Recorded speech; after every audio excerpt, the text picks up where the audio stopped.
Sometimes you get angry at people and you think, oh, I want to, Why is it our current physics theories can't account for all of the richness that we see in life? Easy things have been done. There is definitely life out there, so why haven't we found it? It may be one of the most transformational results of the 21st century. I don't think that biological sex is an illusion, but I do think that our binary conceptualization of sex is an illusion.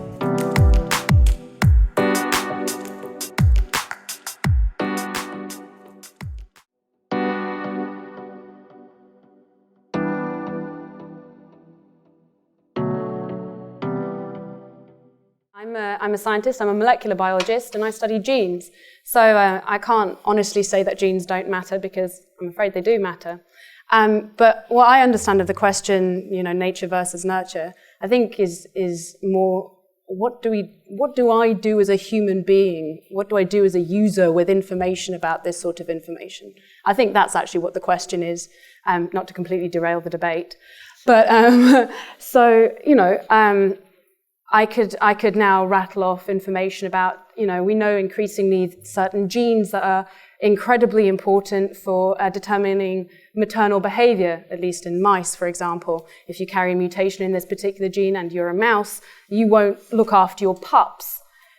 Those kinds of studies obviously do exist. They are published. I trust them as a scientist. I look at them with a critical eye. But that's sort of a scientist's endeavor, right? What then happens is these studies get published and everybody else, including myself as a human being who doesn't actually who doesn't specialize in this stuff, reads it and goes, oh, what does that mean for me as a potential mother in the future? What does that mean? What does it mean, right? And I think that's what the debate's about, basically. It's undeniable that genes and your genome is the basis of who you are as a person.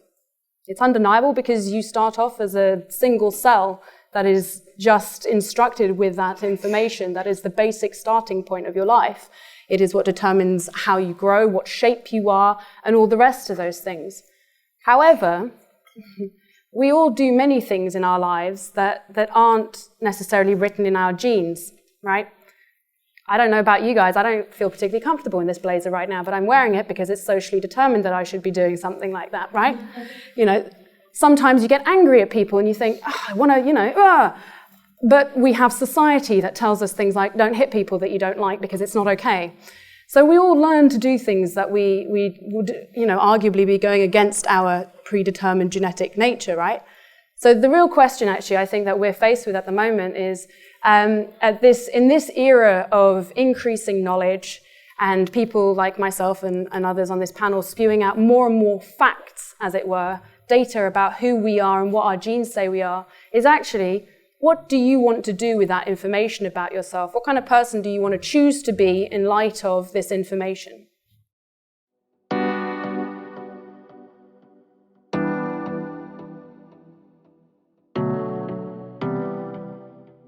People are discussing, could we use CRISPR gene editing to give coral different kinds of genetic sequences that make them resilient to warming sea temperatures?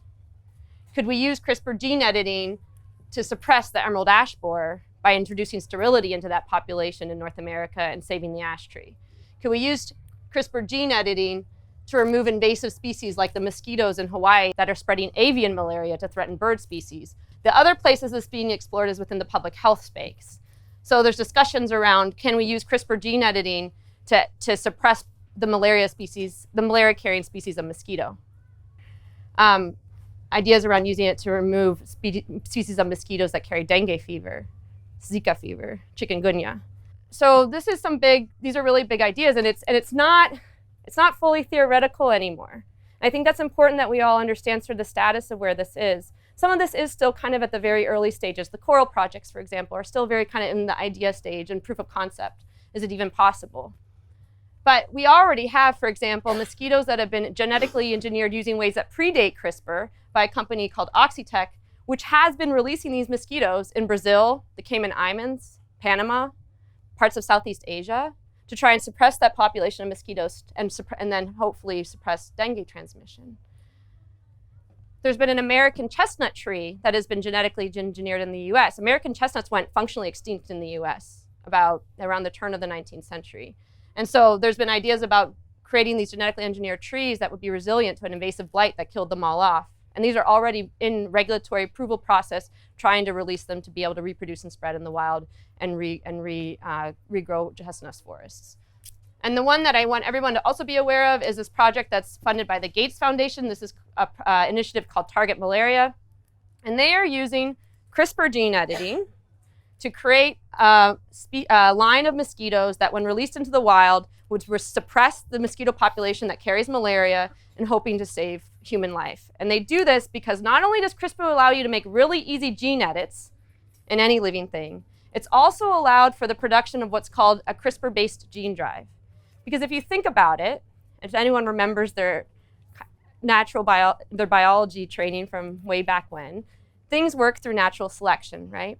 So if you're going to release a mosquito that has some gene in it that you want to push through a species population, it's going to go mate with the wild mosquito. There's going to be only 50% of inheritance of those genes, and eventually, through natural selection, it's quite likely that mosquito would get pushed out of the population, and you wouldn't really change anything. What a gene drive does is this gene drive mosquito not only expresses the gene edit that you want, so say it's to push sterility through this mosquito population to suppress the population, it also expresses all of the tools, the CRISPR, so the Cas9, the guard RNA, the stuff that we talked about on that previous slide, so that it makes those very same edits in the wild gene that it inherits from its wild parent. So this gene drive mosquito is going to mate with the wild parent. The child inherits the gene edited gene from the gene drive parents, as well as the CRISPR, to then edit the same gene in the wild parent. And through that, you get 100% of inheritance of a gene. And over time, every single mosquito in a population will have that gene edit that you require. And this is the game changer. This is what's both exciting, because it means you can transform populations of species if you're trying and create a solution for something. It's also what's incredibly frightening. You can completely alter a natural wild species by releasing just a few of these gene drive mosquitoes.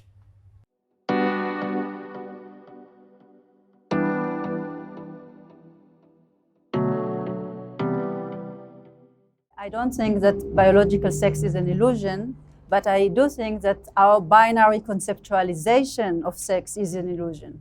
And the long answer is that this is a tricky question because we use biological sex for at least two different meanings. We use biological sex to describe the divisions of humans into sex categories, male and female, according to the form of their genitalia. By imposing a binary division on the form of the genitalia, we ignore or we mistreat individuals that do not fit into one of these categories. So whereas most humans, or most of humans' genitalia, do fit into the categories because they have only male typical organs or only female typical organs, some humans don't. Now, the other meaning that we use biological sex is to relate to all the genes and hormones that are involved in the formation of the genitalia. And they, of course, exist, these genes and hormones. But the binary framework misleads us to believe that these genes and hormones are arranged into distinct sets, one appearing in males and the other appearing with females. And this is simply not true. So except from a few genes on the Y chromosomes, all humans share all the genes and the hormones that are involved in the formation of the genitalia. And these genes and hormones, especially the hormones, are highly dynamic, highly reactive, highly overlapping between humans, and they clearly do not come into distinct form like the genitalia do. Now, these genes and hormones affect not just the genitalia, but also other systems, and one of them is the brain. And again, the binary framework misleads us to believe that sex effects on the brain add up consistently within individuals, as sex effects on the genitalia often does, to create distinct male brain and female brains. And this, again, is not true, because sex effects on the brain usually mix up. So each one of us has features in the brain that are more common in males and others that are more common in females. So although sex affects the brain, and although there are group-level differences between the brains of men and women, they do not add up to create male brains and female brains, but rather mosaic brains.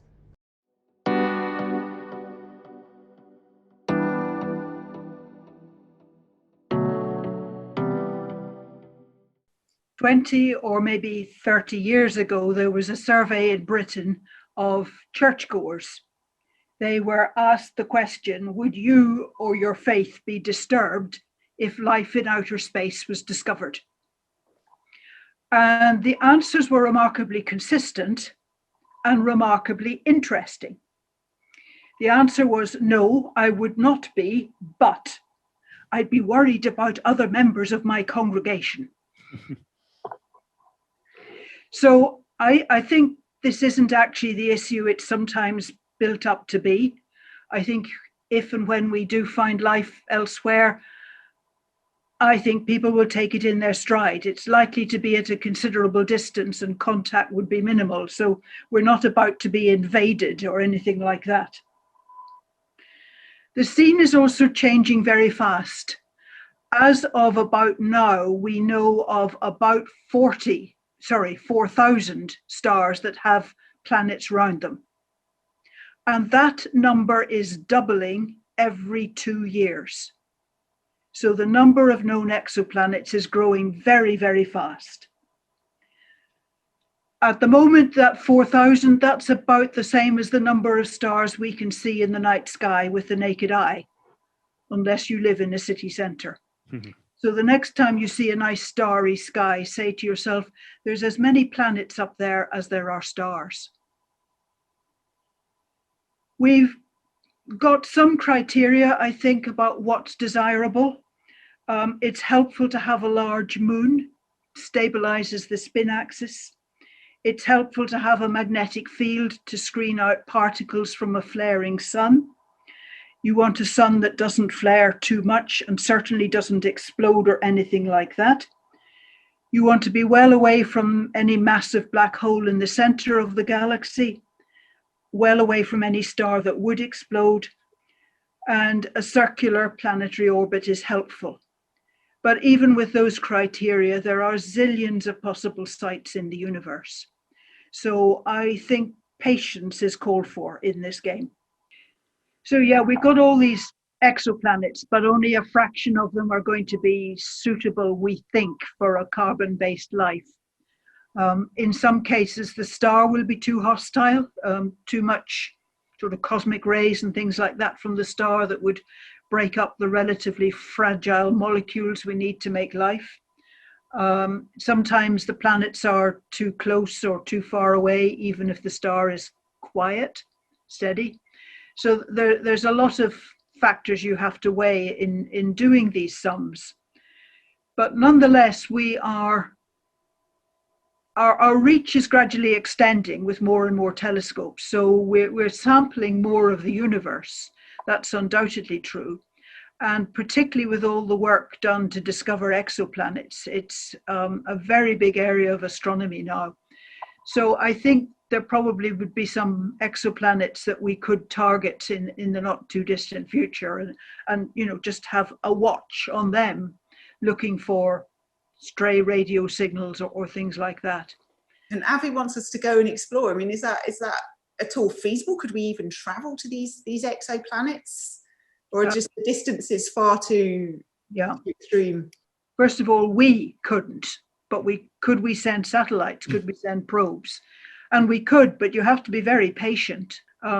This exploration's in danger of taking several lifetimes, and human memory is probably not good enough to provide that kind of continuity. So I'm not convinced that we can go explore. I think we can listen. I think that's the main thing.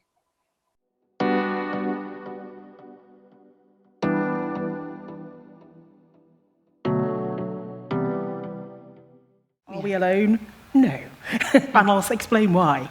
I think we live in an amazing universe. Our planet itself is beautiful and amazing. The diversity of life we just find on our planet is quite fantastic, quite awe-inspiring. But let's go further out of it. Let's look at our solar system. As a space scientist, I've worked on a number of probes. We're going out there, we're trying to find life. It is almost like the Holy Grail, and we've found nothing in our solar system. Okay, let's go a bit further out. Let's look at our galaxy. Our galaxy is the Milky Way. Our sun is our local star, and it is just like the stars we see out there. Some are bigger, some are smaller, but basically the same. So every star we see in the night sky is a sun like our sun, with planets going around it. So just in the Milky Way, approximately 200 billion stars. If each one of those stars has just 2 planets going around it, how many planets is that just in our galaxy? Okay, let's go even further out. Let's take on the whole of the universe. The Hubble Space Telescope was initially a little problematic. The optics, which is my field, was very embarrassing. I didn't touch it, it wasn't me, but the optics were problematic. But when they fixed it, we've been getting some fantastic images back. But one of the things that the Hubble Space Telescope did is it did something really odd. And I met the chap who actually commissioned this work. It looked at a piece of what we thought was empty space for 6 whole days to get a really long exposure. And when we got the data back, we analysed it, and we realised that it wasn't empty at all, but there was points of light out there. And when we analysed the points of light, we realised that these points of light were actually galaxies. So from that tiny piece of space, we could scale up and try and work out how many galaxies are in the universe. And we worked out that in the universe, there's approximately 100 billion galaxies. Our galaxy, the Milky Way, 200 billion stars, each one of those stars with planets going around it, 100 billion galaxies in the universe. Why would life just occur here? We must have every shape and variety of planet out there. Again, why would life just occur here? So I think there is definitely life out there. So why haven't we found it? Well, the problem is the universe is ginormously big. If we want to use current technology, so the Voyager space probe was launched in the 1970s. It's done some fantastic flybys of other planets, and it's just about reached the edge of the solar system. And this is really exciting. This is the first man-made object, woman-made object. I'm sure there were women involved. This is the first object that made by people that has reached the edge of the solar system. But it's taken 30 years to get there. Now, let's say that Voyager continues on its journey and it heads out to another star. To get to the next door neighbour star, Proxima Centauri, now the Voyager is travelling at quite a speed. It's travelling at 10.5 miles a second. So it's going at a fair clip. But to get to the next door neighbour star, just in our galaxy, is going to take 76,000 years. So we're talking about huge scales. Now, even travelling at the speed of light, it will take 4.25 years to get to our next door neighbour star. So things in our galaxy, on the timescale that we work on, things are quite big. Now, so I think there's life out there. I don't think we've found it, because if there is life out there, there's something called the Drake equation, which tries to predict the occurrence of intelligent life in our galaxy. And it's based on all sorts of things, star formation, the number of planets, all sorts of things. Also timescales. Because if you think about it, I reckon some aliens probably came to Earth at the time of the dinosaurs and said, we don't like these guys, we're off. So you've got to get everything working in the same time frame. So I think that life's out there, but the probability of interacting with intelligent life is just so slim. We have been sending messages through SETI and people like that out into space and hoping that someone will pick it up. And I hope that there's other intelligent life out there sending messages. And no, we haven't detected each other yet. But one of the interesting things is that all the radio and TV signals we send out here on Earth, lots of that escapes into space. So they're probably watching EastEnders on Proxima Centauri, but they're 4.5 years or 4.25 years out of date. So things are getting out there. But if you think of it, it's like a ripple on a pond. You drop a stone, the ripple gets weaker and weaker and weaker. So by the time our signals get out there, they're incredibly weak. So I really believe there's life out there, but I think the probability of us finding it or them finding us is slim. So what does that mean to us here on Earth? I think that it means that we should be considering our position here on Earth. My hope for the future is that aliens do come. They find us, they come, and they say, we're taking over the planet. They've got crossbars and things like that, but anyway, they're taking over the planet. And we say, oh no! And for the first time in our history, we all team together because we see ourselves as the human race. Not of different people, different colours, we see ourselves as the human race. And then when we sort of band together, the aliens say, oh, don't worry, I was only teasing. So that's my hope for the future. The aliens find us and it joins us and unites us as a people.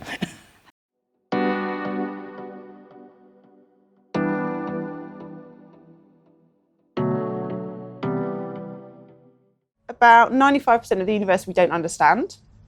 And we use this term, the dark universe, to describe that part of the universe. The other 5% is the stuff that you and I are made up of, and the Earth and the Moon and the Sun and everything we can see. This other 95%, we call it dark because it's mysterious and we don't understand it. And there are 2 entities on the dark side. There's something that we call dark matter. That's about 1/4 of the universe. And then something that we're going to call dark energy, which is about 75% of the universe. We don't understand either. But it's very exciting because when you don't understand something that big, like 95% of the universe. It means you're missing something. You're missing a key piece of the puzzle. And so that's the fun and exciting bit, is trying to work out what it is we're missing. Why don't we understand what we can see out there in the universe? And how was it first sort of discovered that there's this sort of 95% unaccounted for? Yeah, so we're talking about the two different parts. So the dark matter side of things, that happened back in the 1930s. A guy called Fritz Zwicky was looking at how fast galaxies were moving around. So let's see, I want you to embrace your inner cowgirl, and I want you to imagine you're spinning something around your head, okay? The faster you spin something, the tighter you have to hold on to it. Yeah, okay. So he was looking about how fast these galaxies were moving around, and they were just moving too fast for the gravity to hold them all together. So when you're spinning something around your head, it's the string that's keeping it attached. But out in the universe, when things are moving around, it's gravity that's keeping things together. So Fritz Zwicky said, there must be additional stuff out there that I can't see. He was German, so he called it Dunkelmaterial, which translates as dark matter. Everyone thought he was completely insane. Now then, the fabulous Vera Rubin, an amazing astrophysicist, she came along and did some really, really detailed experiments where she measured this same effect in galaxies. Everyone also thought she was mad, but because her experiments were so meticulous and so perfect, it became really understood that indeed around every galaxy there's a massive clump of dark matter. So that was in the sort of 70s, 80s. So that was the first component of the dark universe. Now let's move forward to 1998, where people were looking at distant galaxies. Now, we've known since the 1920s that the universe is expanding. So the further you look away in the universe, all these galaxies are moving away from us.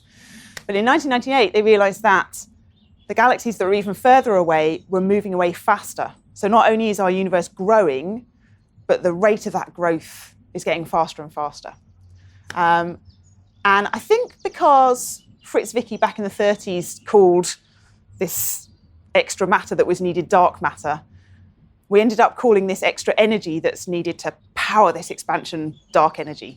But I think it's really just because we're all Star Wars nuts and we like to say dark matter and dark energy. It's quite inspiring.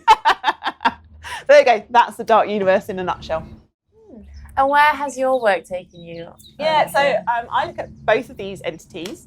So my thing that I'm probably most well known of is for making maps of the dark matter. So it's completely invisible. You can't see it, but you can tell that it's there because of the effect that it has on the things that we can see. So Einstein, in his theory of general relativity, said that if you have a clump of matter, it will curve the entirety of space-time. So imagine you're the observer on Earth with a telescope looking up at me, a distant galaxy. If a big clump of dark matter was in between us, it would distort the way my face looked. And that's just because the whole of space and time has been distorted. And that's the technique that I use to map out where all the dark matter is. So that was sort of my early work. And now I've been using that to also tell me about dark energy, because dark matter and dark energy kind of one-up each other in the universe. So dark matter's trying to pull everything together. It's like the strong gravitational force that pulls everything together. And because dark energy is causing the expansion of the universe to accelerate, it makes it ever harder for dark matter to pull those structures together. So by mapping out where all the dark matter is and how that changes and evolves with time, then I can tell you, I can confront various different theories about what could be causing this dark energy. So yeah, my job is to collect the data, extract as much information as we can from it, and then confront all of these wonderfully varied and wild different theories on what could make up this dark side of our universe. So you work from the data rather than theory-based? I am not a theorist. Well, I don't think you can ever do the two independently. So my work is always driven by what the theories are predicting. Like, I don't think there's any point in coming up with a theory that doesn't have something that you can predict that's observable from it. There's not really much point in coming up with a theory if you can never test it. So I look at the theories that people are coming up with. I think, how can we actually test this? What data do we need to test this? And over my career, we've worked with various different telescopes, different instruments to build up the data that we need to test these different theories. And we're even going so far as testing Einstein's theory of general relativity itself. So this technique relies on Einstein's theory of general relativity. So we can use this data to actually test the theory of gravity itself.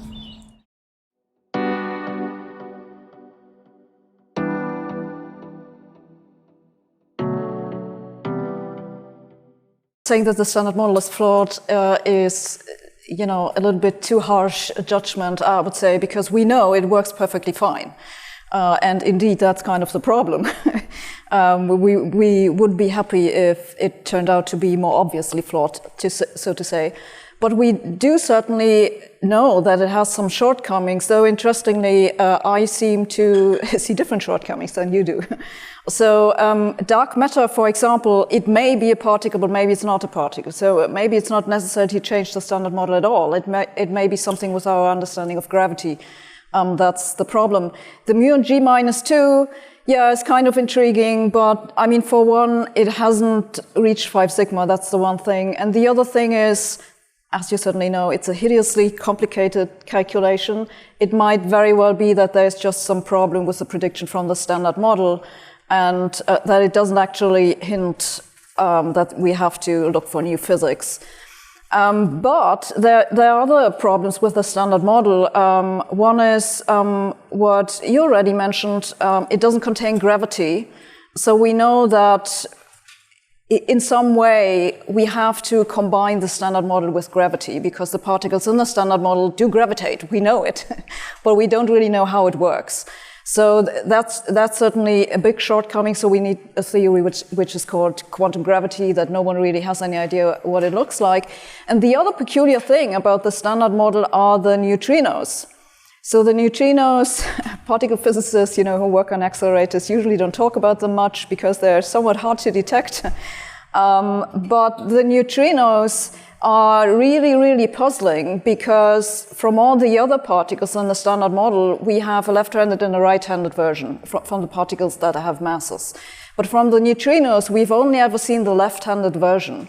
And that's a problem, because we need both the left and the right-handed versions to give masses to those particles. And we know they have masses. So how does this come about? We know for this reason that there's something missing in the standard model. Either there have to be right-handed neutrinos, which are just so heavy that we haven't seen them, or there's something weird with the neutrinos and they're just different to all the other particles in the standard model. And there's actually another anomaly, which was not on your introduction, in the LSND mini-boon data, which looks for neutrino oscillations. That's a signal for neutrino masses. And that signal cannot be explained with the standard model. And it's actually now at 6 sigma, last time I looked. So that's really, really puzzling, and indicates to me very strongly that the standard model has to be completed. There are probably some particles that are missing. But, and here's the thing, you don't actually have to change the standard model all that much to add a few more particles. You can continue using the same mathematical framework, and I don't think it will really be a big paradigm shift. I think where the big paradigm shift is going to come from is another thing that particle physicists like to forget, is that the standard model deep down is based on a quantum field theory which brings in quantum mechanics and the entire measurement process. And how a measurement works in quantum mechanics is something that physicists never really understood. And so that's where I think the big paradigm shift is going to come from. What's going on, why we're not making progress, I think it's a combination of two things. The one thing is, I guess that's the obvious thing to say, the easy things have been done like 100 years ago, and as a scientific discipline becomes more mature, it becomes more difficult to see new things, and so it just takes more time. But I also think that physicists have not been as careful in thinking about what they're doing as they should have been. So it's on the one side, there's a problem with theory development. After the completion of the standard model in the 1970s, physicists were really, really convinced that symmetries are great and you can use symmetries for everything. And this is why they constructed a whole new bunch of theories based on symmetry principles, grand unified theory, supersymmetry, as the name already says. And they looked for evidence for them and didn't find it. And now I think, that they tried it was all well and fine, but at some point they should have learned the lesson, because they tried it, it didn't work. But they never learned it. And so they just continue doing the same thing over and over and over again and build bigger and bigger detectors, and they keep not finding something new. So I think there's a self-reflection missing. And so these two problems kind of play into each other, because we have the theoreticians not being careful enough thinking about what might be the next prediction to look for. Then we build experiments that don't find anything, and so we just, continue to not make any progress.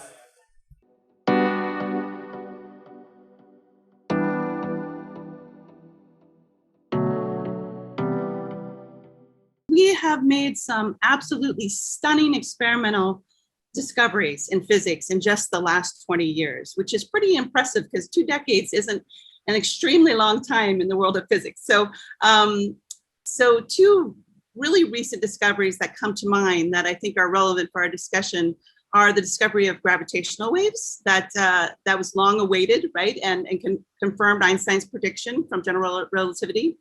And then, of course, there was the discovery of the Higgs boson, which was a confirmation of one of the core predictions of the Standard Model, which you refer to, which is really, in some sense, the theory underlying all of particle physics. So both of these discoveries were highly anticipated and eagerly awaited. So, and they confirmed foundational theoretical work. So it would be difficult to say, I think, that the G-2 result from Fermilab is more significant. So I would instead say that that it may be one of the most transformational results of the 21st century. And transformational because unlike the 2 discoveries I just pointed out, it's shedding light on physics that's outside of our current theoretical frameworks, right? And so that's what's so compelling about it. And so in particle physics, we've been living in sort of this state of growing dissonance, right? How can the Standard Model of particle physics do such a splendid job of predicting something like the Higgs? In fact, predicting every single particle and finding that's within its framework, and also doing such precision predictions. So, for example, it can predict to parts per trillion, accurately predict to parts per trillion the magnetic moment of the electron, right? So how can an experiment, a theory that is on such firm ground also be completely agnostic about the things that we know, right? That there's more matter than antimatter. How can it have absolutely no idea where dark matter comes from? So we're living in this state of tension, and we've been living there for decades now. And it's just growing, and so I think this experimental results, which will only improve in precision because we only released 10% of our existing data, and this result, which is of course partnership with theoretical predictions, and they will also improve their precision. So these results will go forward and improve in precision. I think what it's done is it's really poked a hole in the darkness, right? That's what it's done. It's given us a guiding light to where we can start to go to resolve this tension. And what's exciting is once you see one pinhole, often other pinholes come up. For example, there's this new result from LHCb about the ratio of B decays to mu plus mu minus and E plus E minus. It's a 3.1 sigma deviation. So it's not discovery, but it's something that's that may be pushing us all in the same direction. And I can guarantee that the community is right now working very hard on following through on those leads as we speak.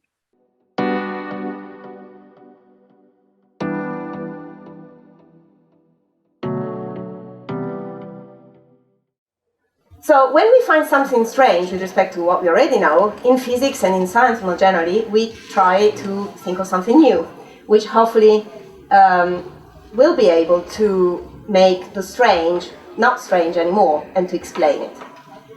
So in the story that I'm going to tell you, these roles, the strange, the old and the new, will be played by particular actors. So the strange will be information, and in fact a whole set of other things which appear to be problematic in the old conception of physics, which I will call the prevailing conception of fundamental physics. And this is quite old, actually, because it's been around since Galileo's and Newton's times. And it's the idea that every law of nature is expressed in terms of predictions about the state of a physical system and about what will happen to it given the dynamical laws and the initial conditions of the universe. So, for instance, we've got a comet, and in celestial mechanics we want to explain and to predict where the comet will go, given that we know where it started. But it turns out that this approach can't accommodate things like information and other things that I will tell you. Because information and those other things are not only about the state of a system, and not only about what happens to a system. So the new, which is going to solve the problem, is constructor theory. And constructor theory is this radically new way of looking at fundamental physics that I will outline in this talk. Okay, so we're ready to, so you're sitting comfortably, we can start the story. But we actually so the first thing to understand is, why is information strange? And, well, we have a little bit of a hint as to why it is strange. It doesn't really look like any of the normal entities that we see in physics, so it's not properly unobservable. It's not like velocity or position. It looks like it is independent of physical details of the systems that contain it, and yet can only exist when it's physically instantiated in a transistor, on or off, in a flag, in DNA, etc. And there's one thing about it, that it can be copied from one system to another without its properties qua information being changed. So now I'm talking to you, the information in my words is getting copied into, vibrating molecules of air, and then it's kind of reaching you and then getting transformed into electrical signals in your brain, etc. And in all these processes, the information stays the same. But there's a deeper point about information which is problematic, and to understand that, we've got to take a tour to ancient Greece, actually. Right, so this is a story in the story. So this is a myth. There's an interesting myth, which is an ancient Greek myth, and it was already about information. So the story is that Theseus, who was the son of Aegeus, the king of Athens, went to Crete in order to defeat the Minotaur, who was a terrible monster threatening Athens. And so before going, his father made him promise that if he'd be successful in defeating the Minotaur, he would put white sails on the ship on his way back. And had he been non-successful, had he died, he would put on, the crew would put on black sails. So that was the agreement.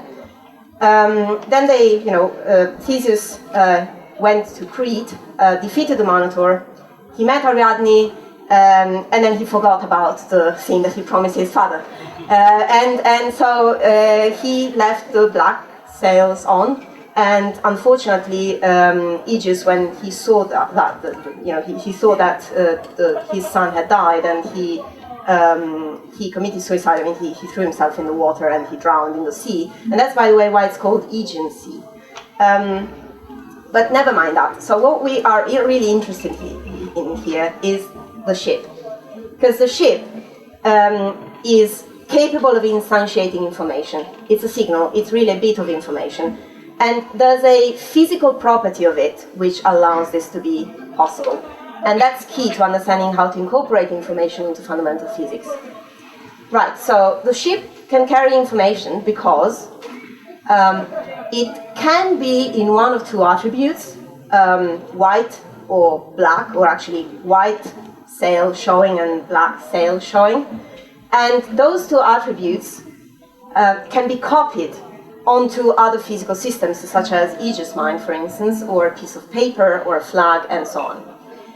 Now, these two properties are physical properties of that system, and they tell us something about what the laws of physics are, because in other universes, it need not be the case that such processes are permitted. And if you look at them, they have a particular feature. They're not about the state of the ship. They're about what you can do to the ship, what the ship could be. And in fact, they are what philosophers would call counterfactual properties. They're not about what happens to the ship, but they're about what can be made to happen to it. And now, the prevailing conception of fundamental physics cannot handle such entities because it can only make predictions about where the ship will go and what state it will have. But we actually need to do something more.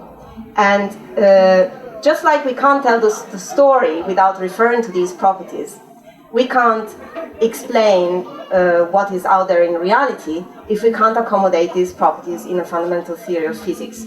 That's why we need to supplement the prevailing conception, the old conception of physics, with something new, and possibly with constructor theory.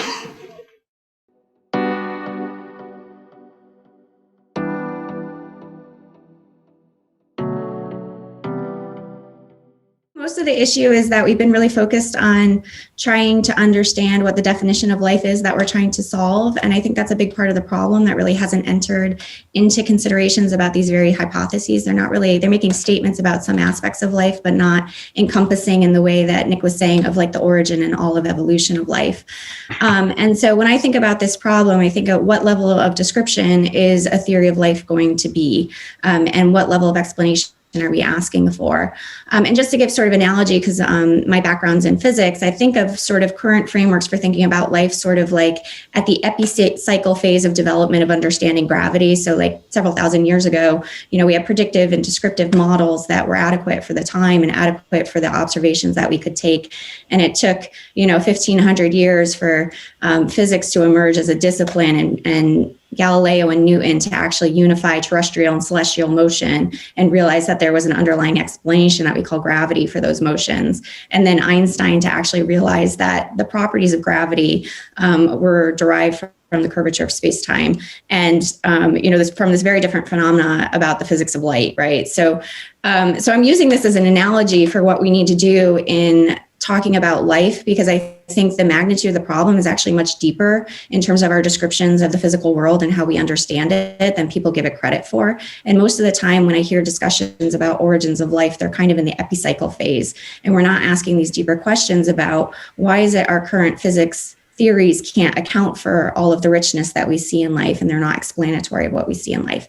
It doesn't mean those theories are wrong. They're right in the domains they were developed for, but it might be that we need new physical principles and new laws of nature to actually describe life. And just as an example, in reference to the chicken and egg problem, there is a chicken and egg problem in physics, which is that in the time of Newton, when he came up with the idea of physics that most of physics is built on now, he built physics thinking that there were dynamical laws that existed outside of the universe and outside of time, and they were immutable, and that requires an initial state for the universe that you have to specify, or any dynamical system you want to study. In biology, that gets really tangled because we have this kind of effect in living systems where it looks like the rules depend on the systems that exist. They depend on the actual things that are there. So it's a very different kind of system, and in some way you could think about the law depending on the state. And so they're actually not separable. And this is sort of one of the issues, the chicken and the egg. In physics, we have laws and states. In biology, they're actually the same thing. I specify my dynamics as a living system. I can move about, and I have, causal efficacy and things. So I think really the underlying issue is what kind of explanatory theory do we need to account for life, and how much of our current understanding is going to be reinvented by coming up with this theory and really thinking about life as a real phenomena that exists in the universe and needs explanation. But the question that I'm interested in is not just explaining the origins of life, but explaining why we're sitting here on Zoom right now having this conversation, because they're part of the same lineage of information from when information first emerged at the origin of life and has been propagating across space and time on our planet since.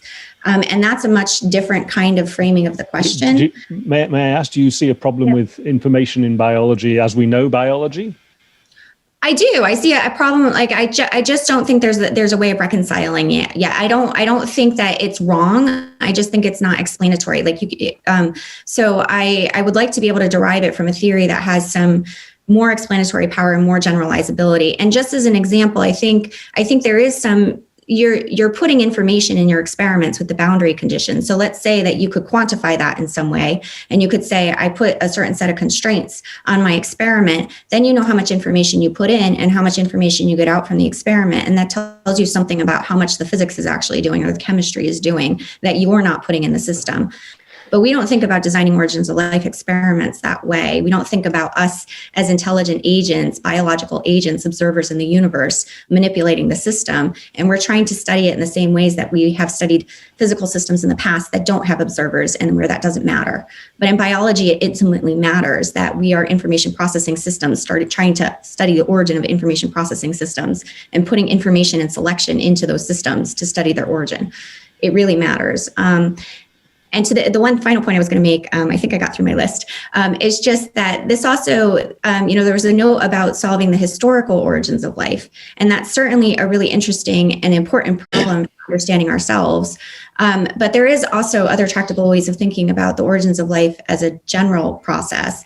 And this comes more from artificial life and messy chemistry type approaches, where you're not so constrained about understanding the conditions of life on Earth, but you ask, how is it that non-living chemical systems can transition to living systems? And I think interfacing between people that are thinking in that space and people that are thinking about early Earth history is really important for moving the field forward.